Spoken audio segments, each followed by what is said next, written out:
Man er for fed til at leve. Og det går rigtig ondt på en indeni at få det at vide. Fuck deres liv, mand.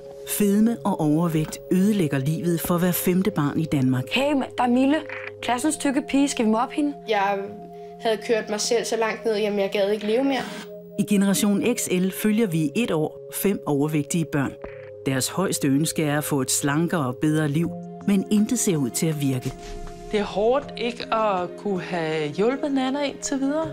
Jeg har jo gjort alle de forkerte ting, ikke? Så nu søger de desperate familier hjælp hos en af landets allerdygtigste eksperter i fedme blandt børn. Svær overvægt, mener jeg, er den største trussel mod børns helbred og trivsel i dagens Danmark. Og børnelægens metoder er kontante. Chokomysli, have det godt, bye bye. Og det er ikke for sjovt at sidde her i dag. Og det er derfor, jeg går til benet, ikke også? Men kun hvis forældrene for alvor tør gå ind i kampen mod kiloene, vil projektet lykkes. Opdragelsen er uhyggeligt central i vores behandling. I dag eller på tirsdag? På tirsdag. Christian, jeg kan i dag. Jeg er lige glad. Hvis du vil så gå ud, så går jeg lige selv. Det skal du ikke. Så det kan du lige så godt droppe. Du skal ikke være ked af det. Du skal være super stolt af dig selv.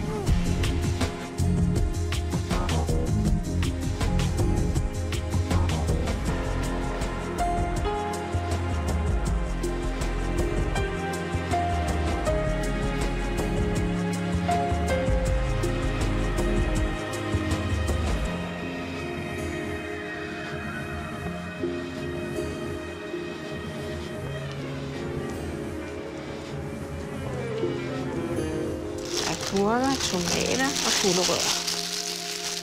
Det er nu over en måned siden, at 13-årige Christian Larsson var til samtale hos børnelæge Jens Christian Holm på Holbæk sygehus. Her blev det konstateret, at Christian er svært overvægtig. Og Christian og hans forældre fik en række konkrete leveregler med hjem, som nu skal overholdes. Jeg vil gerne have, at Christian går sådan noget, hvor der er nogle kammerater, hvor du ser rigtig meget tv-computer, så du er rigtig meget alene. Jeg vil rigtig gerne have, at du er sammen med mere kammerater. Christian skal dyrke en holdsport, og det er en meget stor udfordring. Han har i mange år forbundet sport med ubehag. Han har oplevet så mange nederlag, da han gik i den tidligere skole, han gik i. Der blev han jo mobbet meget til idræt. Derfor har alene det at vælge en sport været uoverskueligt. Har du gået og funderet over, hvad du kunne tænke dig med det der idræt? Jeg ved ikke det. Jeg ved det ikke. Vi skal finde ud af noget, jo. Man tænker lidt over det, ikke også? Jo, prøv om du kan. Christian er den, som Christian er. Og hvis vi farer for hurtigt frem, er overbevist om, at Christian går helt af baglås, så opnår vi ikke noget positivt ved det.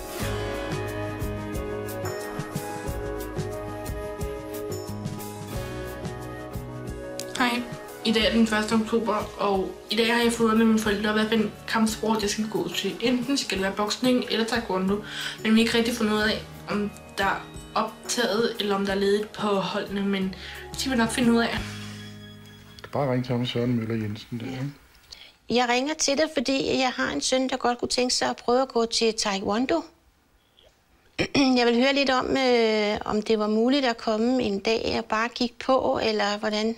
Tirsdag og torsdag kl. 17. Godt. Hej. Du måtte komme og kigge på den første gang, og du kunne også få lov at være lidt med. Det må du selv bestemme. Okay. Så det er 2 dage, man træner om ugen. Ja. I dag eller på tirsdag? På tirsdag. Nej, vi kan lige skynde Nej, ikke i dag. Jeg gider ikke i dag. Hvorfor ikke det? Det er på tirsdag. Det ville jo faktisk være meget godt, hvis vi tog derned. Bare kiggede i dag. Jamen, jeg gider ikke i dag, mor. Jeg er for træt til at gøre det i dag. Jo, jeg er. Ikke engang 3. Christian, jeg kan i dag. Jeg er lige glad. Så tager vi derned. Nej. Jamen, det tager vi senere. Godt nok. Så fik vi klaret det. Det var godt. Og han lød rigtig rar, Christian. Okay.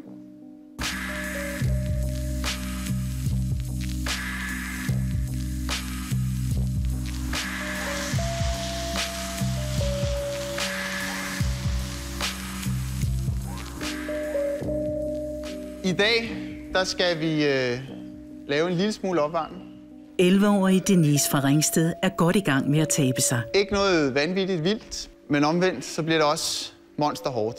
Fuld hammer, den her vej, og så den her vej rundt. Også hun blev for snart et par måneder siden defineret som svært overvægtig af børnelæge Jens Christian Holm. Op i øverste ribbe, op i øverste ribbe. Kom op og rør øverste ribbe.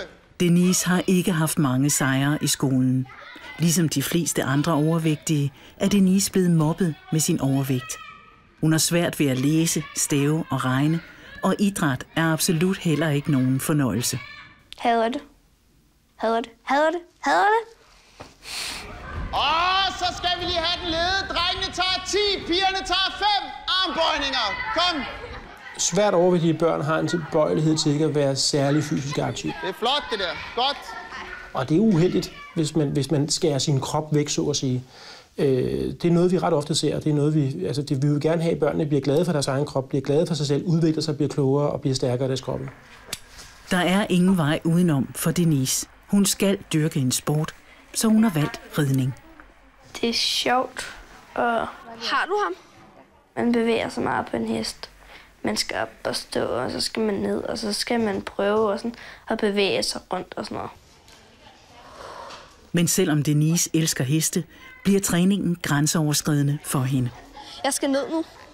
Jo, jeg kan ikke lide, at du spænder. Christina, du skal holde en mustik. Denise, prøv at bukke i albuerne en lille smule. Det er fordi, du skal kunne give efter i hænderne. Jamen. Godt. Og så sparker du lidt mere til hende. Hun går lidt friskere frem. Kom. Spark til ham. Kom. Sådan. Kom, spark til ham. Og ned med hænderne. Kom, Denise. Sådan. Kan vi ikke lidt lidt ud af i skridt? Ned med din hæle. Skal jeg ikke trave? Kom, ned med hælene. Vi skal ikke trave. Jo. Nej, vi skal ikke trave sådan Ganske som vi plejer. Kom. Nej, det vil jeg ikke, Christina. Jeg er virkelig Du tager den stille og roligt et par skridt ad gangen, og så stopper I lidt, og så tager I den igen. Det er fordi, jeg glider af. Nej. Kom. Jeg skal nok stå her ved siden af dig. Kom. Spark. Sådan. Hop. Kom. Ej, man kan... Nej, jo. Jeg kan ikke, Christina. Jeg må ærligt indrømme, jeg troede på et tidspunkt, en af de første gange, da hun havde reddet herude, at hun giver op. Og jeg håbede ikke, hun ville gøre det, fordi at, jeg synes, hun er en gutterpige, som nok skal komme langt, og hun har jo alligevel mod og hjerte, når det så er, at man får lokket hende til noget. Det er svært, at jeg skal gøre det der. Det er rigtig flot. Men jeg skal jo... Du var der da. Det er sgu svært, men altså, jeg tror, hun har godt af det. Hver gang hun har været trødning, så er det jo nærmest en sejr, fordi så har hun lært noget nyt, ikke? Jeg gør det. Christina? Flot, Denise. Se, du kan godt. Når man lærer, og man oplever, at man kan magte nye ting, så får man det godt med sig selv. Det giver selvtillid, det giver selvværd, det giver integritet, det giver alle de vigtige ting, et menneske skal have. Hvordan synes du, det gik? Gik godt. Det var godt. Men jeg kunne altså ikke lide det der. Nu da Denise kan sætte hesten i trav, har hun fået mod på mere. Hej, mor. Hun vil gerne med til ridestævne. Det er fordi, der er stævne den 12. Om jeg godt må komme med til det. Hvad koster det? 50 kroner. 50 kroner. Det skal bare nok betale. Ja, det må jeg godt.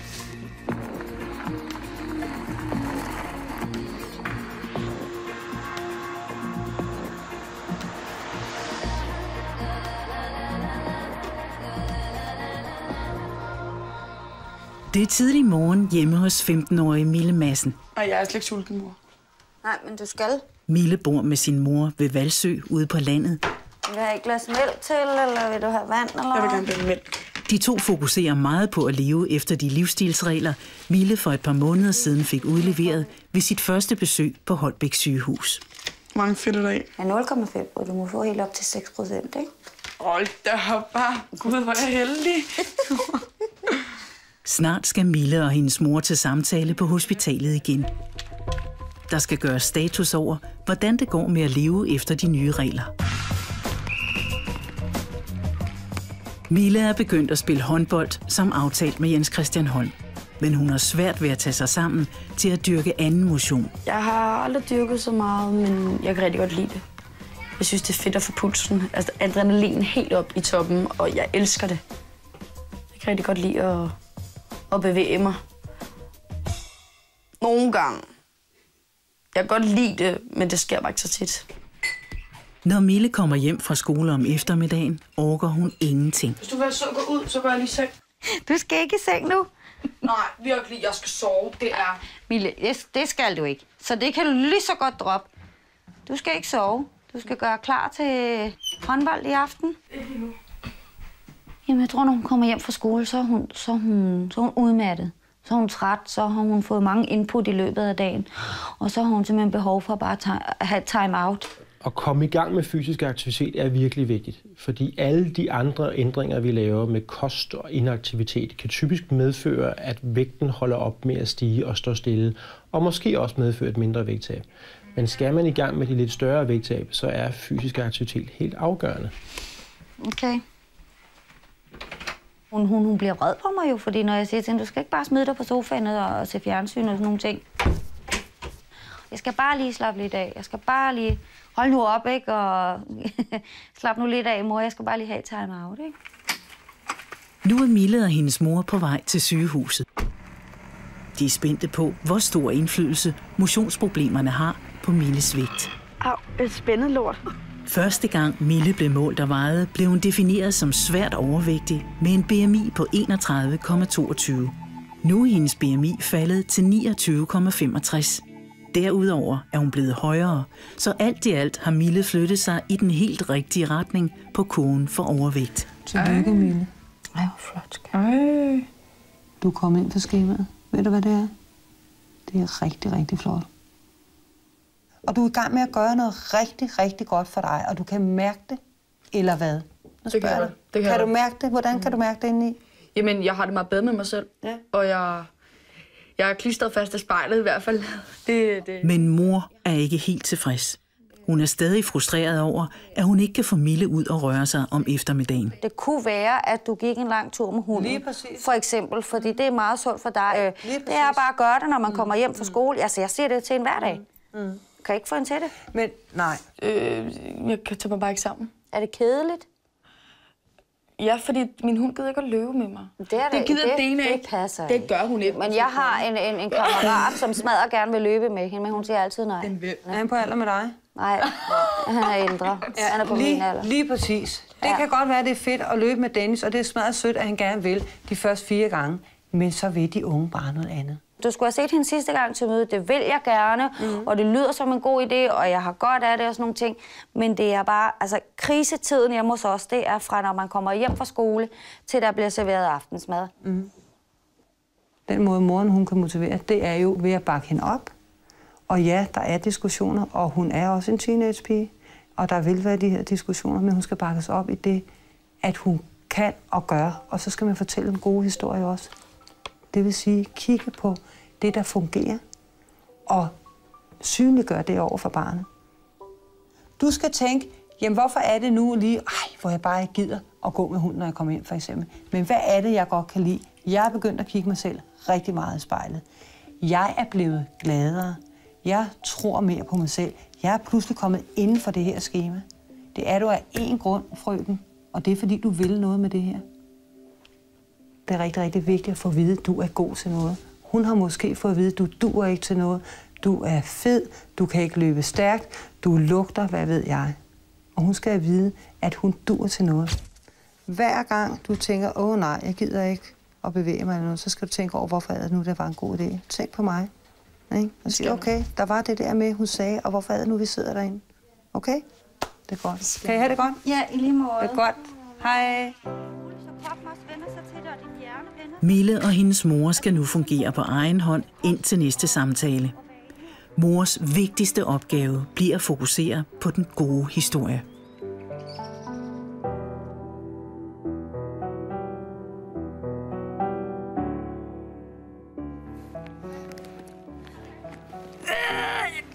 På lørdag skal Denise til sit livs første ridestævne. I dag skal hun øve til stævnet, og hun har fået mod på både at springe og ride i galop. Jeg sagde til mig selv, at jeg skulle prøve at gøre det sådan noget. Og I søde og træk ned i den anden ende et øjeblik, så vi lige kan bruge denne her ende til en galopper. Bare i frisk trav dernedad. I sætter i galop over hjørnet. Ja. Så giver du ham galoppenspringet. Kom. Sådan. I første forsøg, Denise. Hvor er det godt. Super flot, Denise. Vel dygtig, du. Og styr ham, Jørgen. Flot. Når jeg har været i galop eller et eller andet, så så tænker jeg selv, at jeg er god, jeg er dygtig. Godt, og så tager jeg den anden, der husker du lige at give ham et lille anspring. Kom, sådan. Flot, Denise. Jeg fik også hver gang ros. Og det var dejligt. Altså, jeg rød mig meget, når jeg får ros. Og hun bokser også rundt, mand. Det er flot, at hun kan, mand. Sådan. Så holder du fast i tøjlen, og så giver du ham en ordentlig krammer. Sådan. Godt. Godt.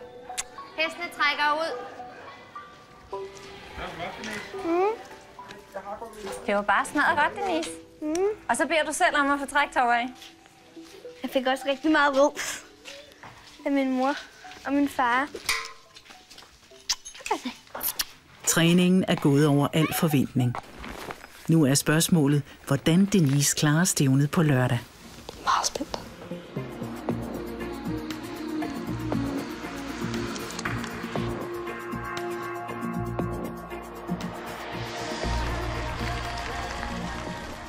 Årige Christian fra Køge er efter mange overvejelser endelig kommet i gang med at dyrke taekwondo. Men det er ikke altid med hans gode vilje.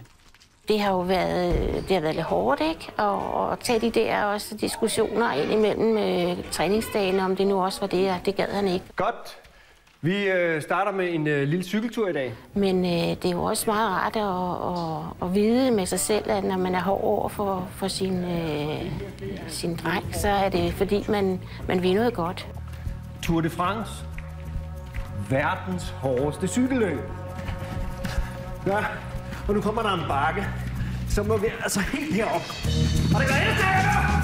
Det gør vi, det kan vi! Kæden er knækket!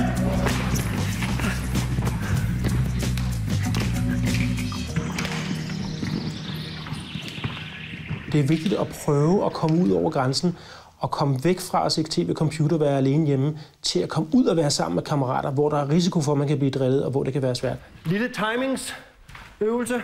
Så det med at ture og våge pelsen, det er en vigtig pointe, og det kan være rigtig svært, hvis man er rigtig ked af det. Herfra. Lige op og prik. Ja. Op og lige prik til væggen. Super. Lidt højere. Lidt smule højere. Du kan godt hoppe op. Ja. Ja. Hop tidligt. Hop længere, end I tror. Ja. Super. Flot, Christian. Det er godt. Typisk sker der det, at når man kommer i gang med rigelig fysisk aktivitet, så oplever man et fornuftigt godt vægttab. Og så bliver børnene alt andet lige mere glade, får mere selvtillid og føler, at de har ansvar i deres egen udvikling. Og det er en meget bedre livssituation at være i. Hårdere slag! Slå hårdere! I stedet for at føle sig, at man ikke lever op til, eller har svært ved at nå at overkomme osv. osv. 3, 2, 1... Det er Christian! Så er du til at fejle på! Slå til! Slå til! Anlæg her! Giv gas! Det er sidste gang nu! Kom der! Så. Fint ud. Jeg synes, det er rart at se ham i en gruppe og være optaget af det. Man kan se, at han lever sig ind i det, og jeg står nogle gange ude på parkeringspladsen og kigger lidt ind og følger lidt med, inden jeg kører, og når jeg kommer og henter. Det ser ud som om, at han er opslugt af det og interesseret i at lære det. Tak for i dag. Godt kæmpet i dag. Dejligt at se.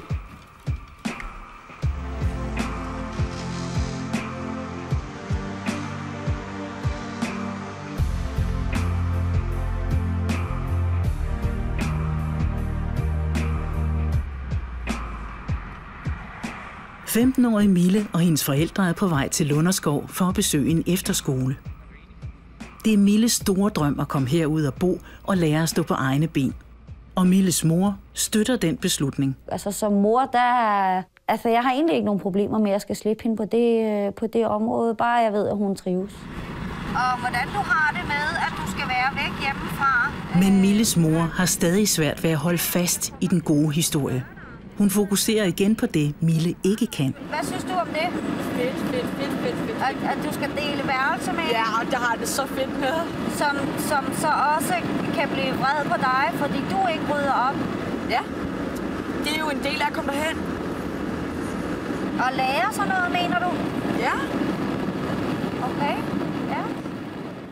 Jeg tror, det bliver svært for hende. Altså, hun er meget mors pige, og hun er meget... Altså, hun sagde til mig her den anden dag, hun ville ringe til mig 3 gange om aftenen, hun skulle sige godnat, ikke? Nok. Du skal dæmpe dig lidt, Mille. Jeg har dæmpet mig. Nej, du har ikke. Skru ned for charmen, ikke også? Jeg har skruet ned for charmen. Jeg tror, at det, hun søger lige nu, det er sådan at finde sig selv og finde ud af, hvem er jeg og alle sådan nogle ting. Og det tror jeg måske, hun indser, det gør hun bedst uden sin mor og far. Vil du se ind til vinduet til banen? Ja, det vil jeg gerne se. Der er ikke nogen mennesker. Mille og hendes forældre går først selv en tur rundt på skolen. Jeg tænker på den der... Men Mille, du skal lige huske, hvis der er nogen, der ender af time. Det er der ikke, fordi jeg har allerede fået tiderne på det. Du ved da ikke, om de har timer? Det er det efter 2:00. Nå. Og det er fedt, det her. Det er det fedeste. Og det er kulisseværkstedet, det er rigtigt, ja. Vi laver graffiti i stedet for at gøre det andre steder. Niks pille. Jeg rører ikke ved noget. Sunflies only. Far, vi bliver simpelthen nødt til at komme her. Det er meget vigtigt. Se, far. Sådan tror man aldrig, man skulle se, hva'? Og det er ikke fedt, far. Prøv at se den, der hænger der. Far, den brune. Jeg synes, det er fint med ham, der hænger bagved her. Nej, mor, det er typisk dig. Nej, lad være. Så du spytmikrofonen derinde? Bare sådan her. Den der så... Jeg gør det ikke. Men det er sådan her. Sådan her skal man stå. I've heard there was a secret chord that David played and pleased the Lord, but you don't really care for music, do you? Applaus! Mille er slet ikke i tvivl om, at efterskolen er det helt rette sted for hende. Fantastisk. Perfekt. Mille-stil. Efter et møde med skolens lærere har Milles forældre godt nyt.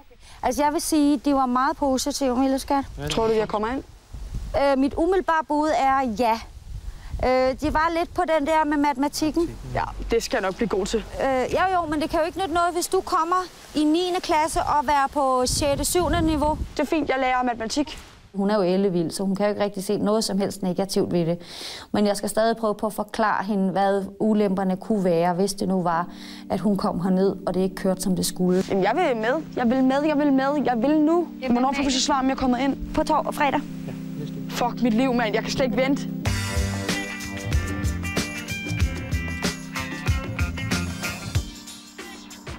Det er i dag, Mille får svar fra efterskolen. Jeg har en sandwich med til. Mor har købt kager, så de kan fejre det, når Mille forhåbentlig får et positivt svar. Hvem er det? Slap af. Ej, det er telefonsvaren. Ej.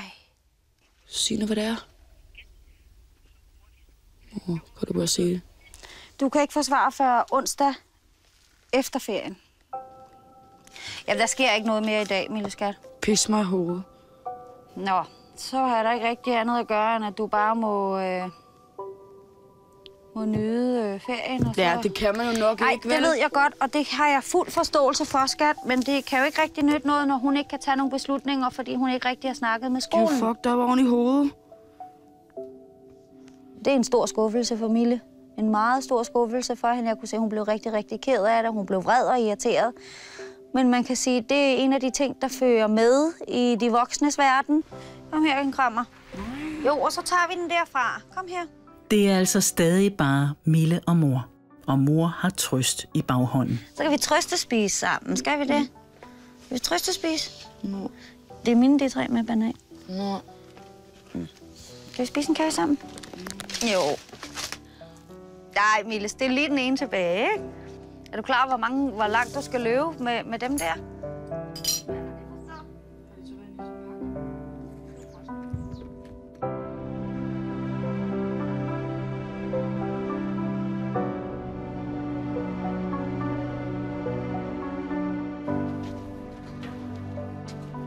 Det er i dag, Denise skal til sit første ridestævne. Jeg glæder mig. Jeg håber, jeg vinder en førsteplads. Jeg er spændt. Hvordan nu falder af?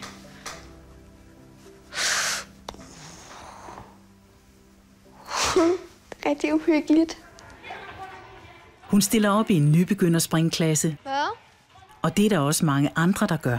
Der er 11 eller 14, der skal ride din klasse. Kom nu.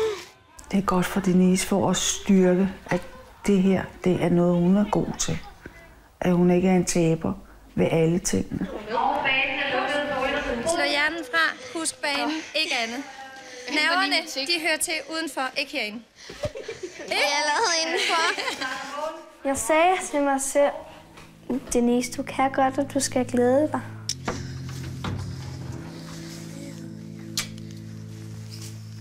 På skolen, der har hun ikke ret meget held og ikke ret meget venner. Og det er en stor fiasko, føler jeg.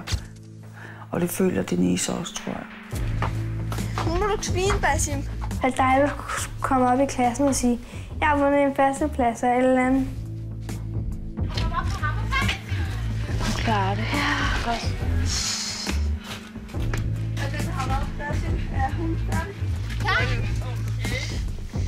Så retter I bøjle derovre.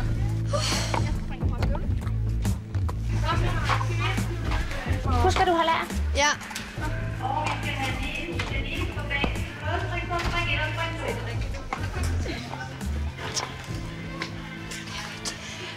Du gør det.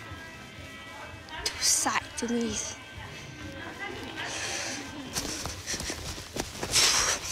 Jeg gør det dog. Okay, godt. Okay, godt.